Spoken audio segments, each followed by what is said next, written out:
اعوذ باللہ من الشیطان الرجیم بسم اللہ الرحمن الرحیم یا علی علیہ السلام مدد۔ حضرت امام حسین علیہ السلام کے ایک غلام کی شہادت جس کا تعلق ترکی سے تھا۔ جب تمام اصحاب حضرت امام حسین علیہ السلام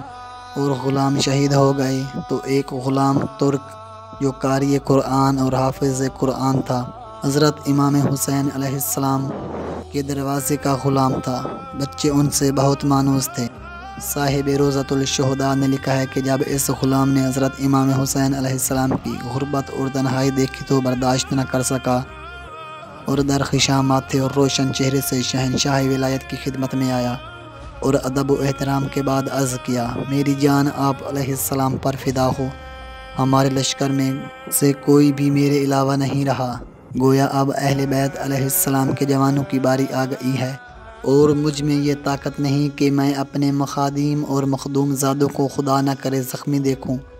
مجھے اجازت دیں تاکہ اپنی جان کو قربان کر دوں۔ حضرت امام حسین علیہ السلام نے ان پر نگاہ کرم کی اور فرمایا، اے غلام، میں نے تجھے اپنے بیمار بیٹے کو بخش دیا ہے اور آپ کا اختیار ان کے پاس ہے، لہٰذا آپ میرے بیٹے حضرت امام سجاد علیہ السلام سے اجازت لیں۔ غلام حضرت امام زین العابدین علیہ السلام کی خدمت میں آیا اور حضرت علیہ السلام کے بستر کے گرد طواف کیا اور حضرت علیہ السلام کے قدموں پر بوسہ دیا۔ حضرت امام زین العابدین علیہ السلام نے چشمیں مبارک کھولی تو ترکی غلام کو دیکھا اور فرمایا، کیوں رو رہے ہو؟ غلام نے عرض کیا، میں نے آپ علیہ السلام کے والد سے جنگ کی اجازت مانگی تو انہوں نے فرمایا تم میرے فرزند حضرت امام زین العابدین علیہ السلام کے اختیار میں ہو، ان سے اجازت لو، بس میں آپ علیہ السلام کی خدمت میں آیا ہوں اور امید رکھتا ہوں کہ مجھے محروم نہیں کریں گے اور مجھے جنگ لڑنے کی اجازت دیں گے۔ حضرت امام سجاد علیہ السلام نے فرمایا، میں نے تجھے راہ خدا میں آزاد کر دیا ہے، لہٰذا اپنی مرضی کے خود مالک ہو۔ اس نیک صفات غلام نے حضرت امام زین العابدین علیہ السلام سے خدا حافظ کی اور خیمے سے باہر آیا۔ جب خیام حضرت اہل بیت علیہ السلام کے سامنے سے گزرا تو دکھی آواز میں فریاد کی، اے مقدرات عصمت، مجھ پر راضی رہنا، اگر کوئی نادانستہ کوتاہی ہوئی ہو تو معاف کر دینا اور قیامت کے دن مجھ نوکر اور خدمت گزار کو یاد رکھنا، خدا تمہارا محافظ ہو۔ اہل حرم کا شور غل بلند ہوا، چھوٹے چھوٹے بچے خیام سے باہر آ گئے اور اس غلام کے ارد گرد حلقہ بنا لیا اور ماتم کرنے لگے۔ غلام نے بچوں کو تسلیاں دی اور ان کو خیام میں واپس بھیجا، پھر روتی ہوئی آنکھوں سے میدان میں آیا اور یہ رجز پڑھا، سمندر میرے نیزوں اور تلواروں کی ضربتوں سے مجسن ہوتا ہے اور فضا میرے تیروں اور بھالوں سے پر ہو جاتی ہے۔ اس رجز سے معلوم ہوتا ہے کہ غلام کے پاس تیر، کمان، تلوار اور نیزہ وغیرہ تھا اور انہی ہتھیاروں سے دشمنوں پر حملہ کر دیا۔ جو شخص بھی مقابلے میں نکلتا اسے قتل کر دیتا، جن کی تعداد کافی ہو گئی۔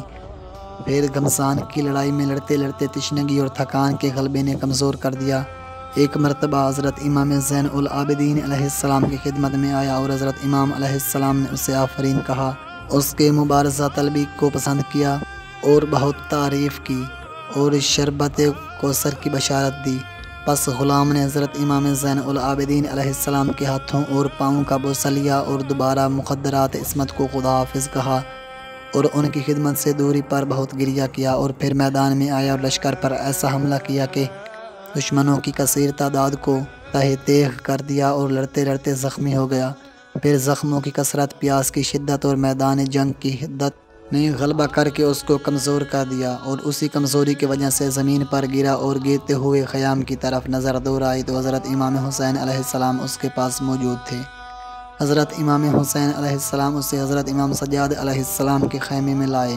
اس کے چہرے پر اپنا چہرہ رکھا، حضرت امام سجاد علیہ السلام اس کے پاس تھے۔ غلام نے آنکھیں کھولی تو اپنے سر کو حضرت امام حسین علیہ السلام کی جھولی میں پایا اور حضرت امام زین العابدین علیہ السلام کو اپنے سرہانے دیکھا تو مسکراتے ہوئے باپ بیٹے پر سلام کیا اور اسی حالت میں اس کی روح پرواز کر گئی۔